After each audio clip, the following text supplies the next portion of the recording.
نحمدہ و نصلی علی رسول الکریم اما بعد۔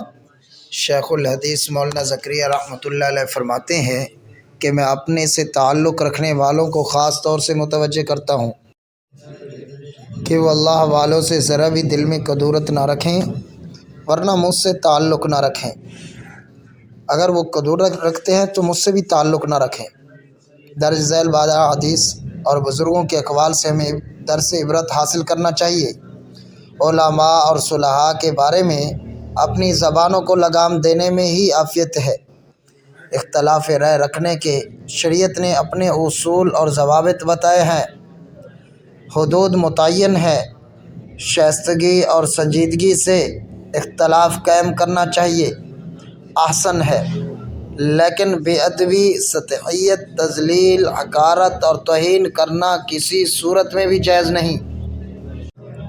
اور ان باتوں سے اہل علم کی شان میں کوئی کمی نہیں آئے گی، البتہ اپنا ہی خسارہ اور نقصان ہے۔ علماء پر بہتان لگانا، سنی سنائی باتوں کو ان سے منسوب کرنا اور ہر محفل میں زبان درازی کر کے اپنی علمیت ظاہر کرنا، جہالت کے سوا کچھ نہیں۔ سوشل میڈیا پر ہمیں ایسی پوسٹ کو شیئر کرنے اور لائک کرنے سے بالکل اجتناب کرنا چاہیے جن پوسٹ میں ارباب علم کی توہین کا کوئی پہلو نکلتا ہو۔ اللہ پاک ہمیں اپنے پیارے نبی کریم صلی اللہ علیہ وسلم کے سچی اتباع نصیب کرے اور نیکوں کی محبت عطا کرے۔ علماء کرام کی گستاخی کرنے کو انتہائی معمولی بات سمجھی جاتی ہے، جبکہ اگر غور و فکر کیا جائے تو اکثر لوگوں کی گرفت ہوتی ہے۔ علماء کرام کی گستاخی کی بنا پر ہے، یہ بھی سبب ہے کہ رسول اللہ صلی اللہ علیہ وسلم نے اپنی امت کو علماء سے بغض رکھنے اور ان کی گستاخی کرنے سے منع فرمایا ہے۔ آپ صلی اللہ علیہ وسلم کا عالم، متعلم، سامع یا علم سے محبت کرنے والے بنیں، اگر اس کے علاوہ پانچویں بنیں گے تو ہلاک ہو جاؤ گے۔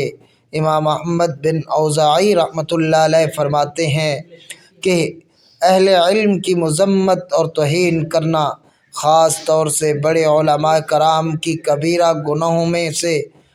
علامہ ابن نجیم مصری رحمۃ اللہ علیہ فرماتے ہیں کہ الاستہزاء بالعلم والعلماء کفر، علم اور علماء کی توہین کفر ہے۔ امام احمد بن حنبل رحمۃ اللہ علیہ فرماتے ہیں علماء کرام کا گوشت زہریلا ہوتا ہے، جو اس کو سونگھے گا بیمار پڑ جائے گا اور جو اس کو کھائے گا مر جائے گا۔ ایسے لوگوں کی زندگی باری تعالیٰ تنگ کر دیتا ہے اور انہیں ذلیل اور رسوا کرتا ہے۔ جو لوگ علماء کرام پر تبرہ بازی اور الزام تراشی کیا کرتے ہیں، جیسا کہ سیدنا جابر بن سمرہ رضی اللہ تعالیٰ عنہ سے مروی ہے، اہل کوفہ نے سیدنا سعد بن ابی وقاص رضی اللہ تعالیٰ عنہ کی سیدنا عمر فاروق رضی اللہ تعالیٰ عنہ سے شکایت کی، اس لیے سیدنا عمر رضی اللہ تعالیٰ عنہ نے ان کو معزول کر کے سیدنا عمر رضی اللہ تعالیٰ عنہ کو کوفہ کا حاکم بنایا، تو کوفہ والوں نے سعد کے متعلق یہاں تک کہہ دیا کہ وہ تو اچھی طرح نماز بھی نہیں پڑھا سکتے۔ چنانچہ حضرت عمر رضی اللہ تعالیٰ عنہ نے ان کو بلوایا۔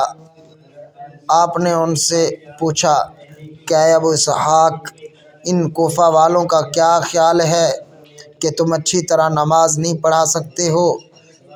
اس پر آپ نے جواب دیا کہ اللہ کی قسم، میں تو انہیں نبی کریم صلی اللہ علیہ وسلم ہی کی طرح نماز پڑھاتا تھا، اس میں کوتاہی نہیں کرتا۔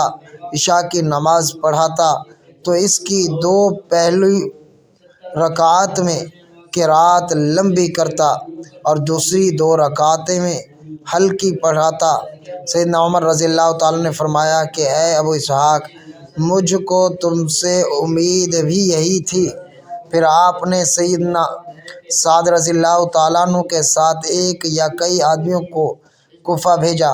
قاصد نے ہر مسجد میں جا کر ان کے متعلق پوچھا، سب نے آپ کی تعریف کی، لیکن جب مسجد بنی عبس میں گئے تو ایک شخص جس کا نام اسامہ بن قتادہ اور کنیت ابو سعدہ تھی کھڑا ہوا۔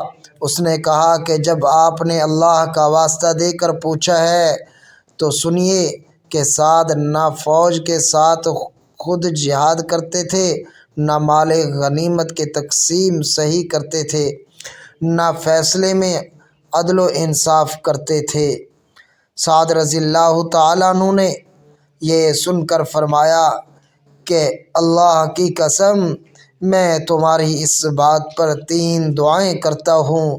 اے اللہ، اگر تیرا یہ بندہ جھوٹا ہے اور صرف ریا اور نمود کے لیے کھڑا ہوا ہے تو تو اس کی عمر دراز کر اور اسے خوب محتاج بنا اور اسے فتنوں میں مبتلا کر۔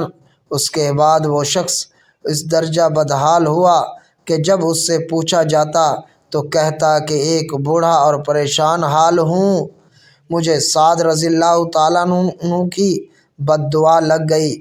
عبد الملک نے بیان کیا کہ میں نے اسے دیکھا، اس کی بھویں بڑھاپے کی وجہ سے آنکھوں پر آ گئی تھی، لیکن اب بھی راستوں میں وہ لڑکیوں کو چھیڑتا تھا۔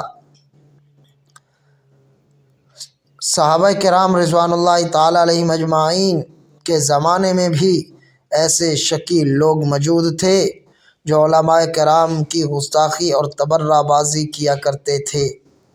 اللہ تبارک و تعالیٰ نے ایسے افراد کو دنیا میں ہی ذلیل اور رسوا کر کے تمام آنے والی نسلوں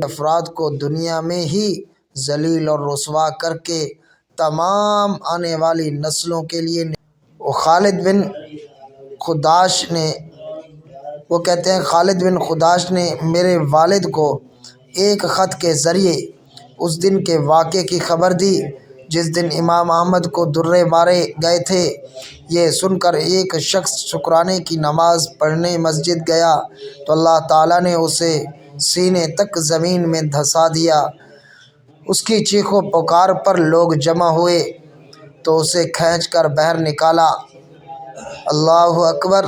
اور سیدنا علی المرتضیٰ رضی اللہ تعالیٰ عنہ سے مروی ہے کہ نبی اکرم صلی اللہ علیہ وسلم نے ارشاد فرمایا کہ جب میری امت اپنے علماء سے بغض رکھنے لگے گی تو اللہ تعالیٰ ان پر 4 قسم کے عذاب مسلط کرتا ہے۔ نمبر 1، قحط سالی، بادشاہ کی جانب سے مظالم، حکام کی خیانت، دشمنوں کے مسلسل حملے، اور اللہ تعالیٰ ان لوگوں کو دنیا میں عبرت کا نشانہ بناتا ہے جو لوگ علماء کرام کی بے آبرو کرتے ہیں۔ عمران بن موسیٰ رحمۃ اللہ علیہ فرماتے ہیں کہ میں ابو العروق کے پاس گیا۔ یہ وہ شخص تھا جس نے احمد بن حنبل رحمۃ اللہ علیہ کو کوڑے مارے۔ میں نے دیکھا کہ وہ 45 دن تک کتے کی طرح بھونکتے بھونکتے مر گیا۔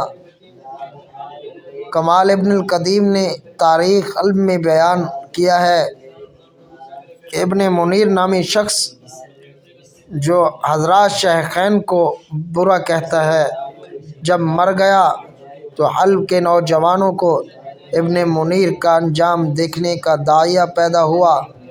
آپس میں کہنے لگے کہ ہم نے سنا ہے کہ جو شخص سیدنا ابوبکر صدیق رضی اللہ تعالیٰ عنہ اور حضرت عمر رضی اللہ تعالیٰ عنہ کو برا کہتا ہے تو اس کا چہرہ قبر میں سور جیسا ہو جاتا ہے، اور ہم جانتے ہیں کہ ابن منیر شیخین کو برا کہتا تھا۔